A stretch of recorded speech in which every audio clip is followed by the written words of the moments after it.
राजस्थान की गहलोत सरकार महाराणा प्रताप की विरासत को लेकर सवालों में घिर गई है।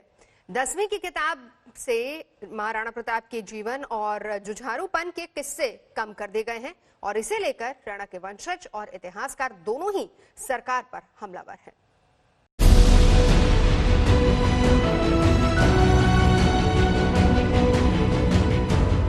घास की रोटी और चेतक की छलांग, मेवाड़ के महाराणा के जुझारू व्यक्तित्व को इसी अंदाज में पहचान कर देश की कई पीढ़ियां बड़ी हुई। लेकिन जिस मिट्टी के लिए महाराणा प्रताप ने मुगलों के खिलाफ जिंदगी भर युद्ध लड़ा, उस मिट्टी में राणा के रक्त की लालिमा मध्यम पड़ने लगी।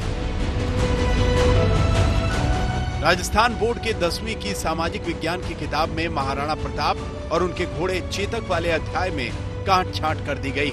यानी राजस्थान के बच्चों को अब न ये पता चलेगा कि राणा ने कैसे जंगलों में जीवन बिताते हुए युद्ध की तैयारियां की और कैसे तमाम विपरीत परिस्थितियों के बावजूद उनकी आजादी की ललक और युद्ध का हौसला रत्ती भर नहीं डिगा। मैं सरकार से यही गुजारिश करना चाहूंगा कि अगर किसी प्रकार से अगर इन बातों के अंदर कोई तथ्य है कि अगर इतिहास को लेकर कोई खिलवाड़ हुआ है या कोई छेड़खानी हुई है, तो सरकार से मैं यही निवेदन करूंगा कि वो उसके जल्द से जल्द दुरुस्त करे, जिसके पहले कि वो हमारी भावी पीढ़ी तक ये जानकारी पहुंचे और उनको ये चीज़ पढ़ाना शुरू हो। उसके पहले अगर इसके अंदर कोई अगर चीज़ें सही नहीं है, दुरुस्त नहीं है, तो उसको सही जानकारों से दिखाकर और उसे दुरुस्त की जाए। 2017 में 10वीं के पाठ्यक्रम में बदलाव हुआ था। सामाजिक विज्ञान की किताब में महाराणा प्रताप पर विस्तार से जानकारी दी गई थी। 2020 के किताब में पाठ्यक्रम में फिर से बदलाव किया गया। महाराणा प्रताप वाले अध्याय में काट छाट कर दी गई। राणा और चेतक से जुड़ी कई बातें किताब से हटा दी गईं।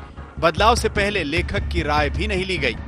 जो मेरा मूल लेखन था, उस मूल लेखन में मान सिंह जो कि मुगल सेना का नेतृत्व कर रहा था और उसके ऊपर प्रताप के द्वारा जो आक्रमण किया जाता है और वो हाथी के ओहदे में छुप करके मान सिंह अपनी प्राण रक्षा करता है और चेतक के दोनों पैर जो थे वो उस हाथी पर टिका दिए जाते हैं। तो उसके रिगार्डिंग जो एक फोटो दिया गया था, तो वो फोटो तो उन्होंने दिया है, लेकिन उसका जो वर्णन था वो सारा वर्णन, उस घटना का वर्णन उन्होंने इसमें से हटा दिया, जिसकी सहमति मेरे से नहीं ली गई थी, जबकि लेखक से सहमति लेनी चाहिए।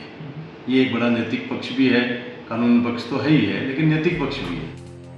इतिहासकार और महाराणा के वंशज दोनों गहलोत सरकार के इस फैसले पर सवाल उठा रहे हैं। ऐसे में मुश्किल दौर में जब नई पीढ़ी को हिम्मत और हौसले का पाठ ज्यादा से ज्यादा पढ़ाने की जरूरत है, तब गहलोत सरकार को किताब में काट छाट करने की क्या जरूरत आन पड़ी, वो भी तब जबकि पाठ्यक्रम में बदलाव हाल ही में हुआ था। प्रताप सिंह राठौड़, उदयपुर, आज तक।